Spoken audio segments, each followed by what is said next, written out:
Good morning from Sagebrush Country at Butler Wash, way in the southeast corner of Utah, next to this big long sandstone formation called Comb Ridge. First, a little bit of background. We just traveled through Valley of the Gods, which I'm showing you here, and a little bit of rain occurred, and so at the end we had a pretty dicey wash crossing, as I'm showing you, because we had some flash flooding. So our trip was dynamic, and as we headed towards Comb Ridge and Butler Wash, we didn't have a lot of research. We didn't really know exactly what we were going to see. We were going to travel the 20-mile stretch from south to north. And so here we are late afternoon trying to find a campsite.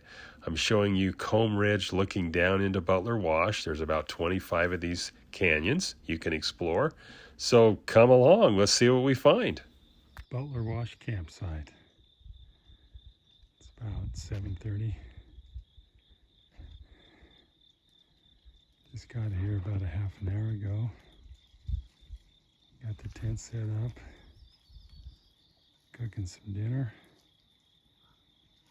Looking forward to exploring in the morning.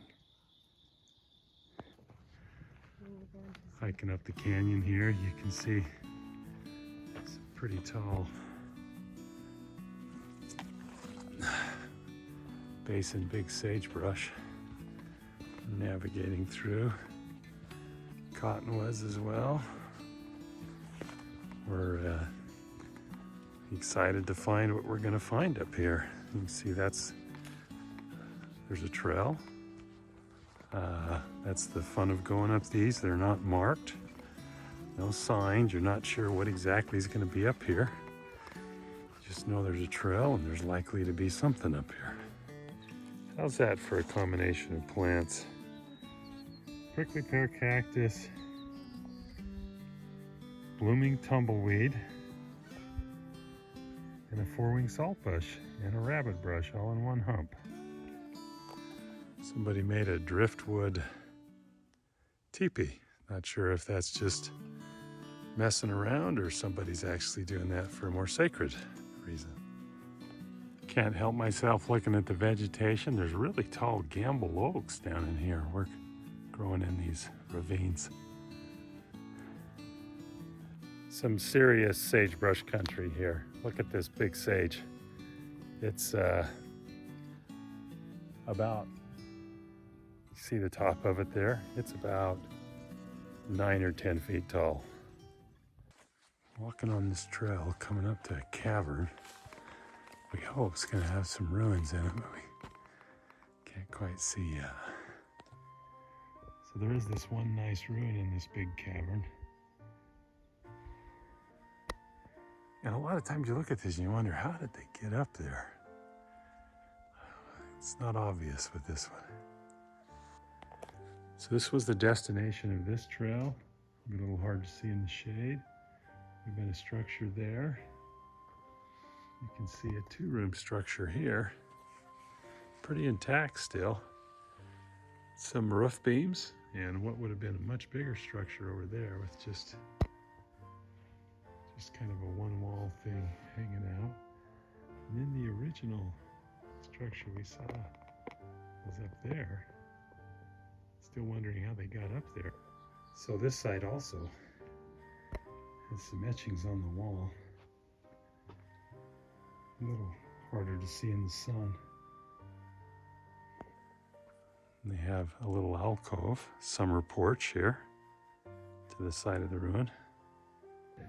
This is a serious prickly pear little patch going through here.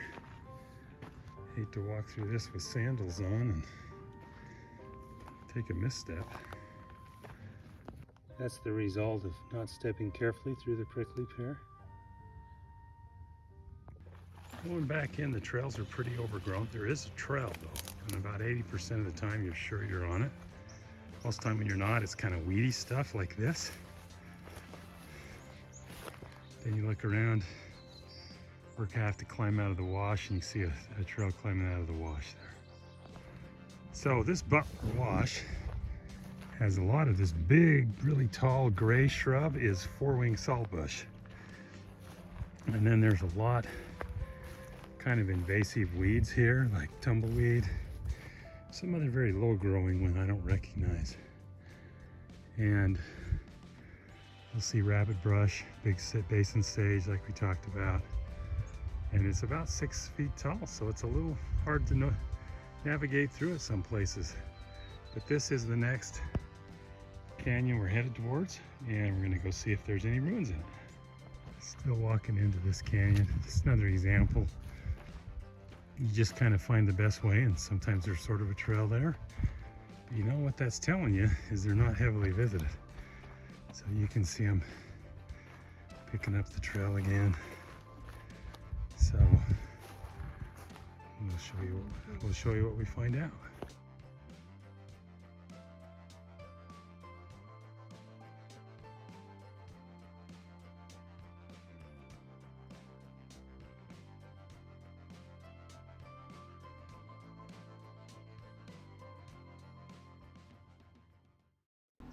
The first two canyons we hiked didn't have any signs at all, and so by the time we got to a parking area with a bathroom and some signs like this, we knew it was a much more major ruin.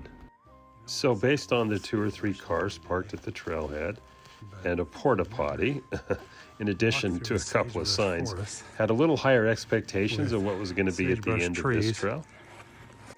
Down in these deep, dark canyons are all kinds of interesting things. Look at the thickness of the moss on this boulder here. So here's a rubber rabbit brush, pretty much 8 feet tall. I don't think I've ever seen one this tall. I've never seen, they bloom, these yellow blooms in the fall. I've never seen blooms that big. So this wash vegetation is really interesting. Way down in these washes is a lot of salt cedar or tamarisk. It's very frondy stuff here. Unfortunately, it's spread through riparian areas of the southwest, and it is an invasive. It's not a native, and it really is aggressive. So it displaces native vegetation like cottonwoods and other sorts of things. Terminal end of the canyon. See the ruin? A nice one for sure. In a big, beautiful canyon.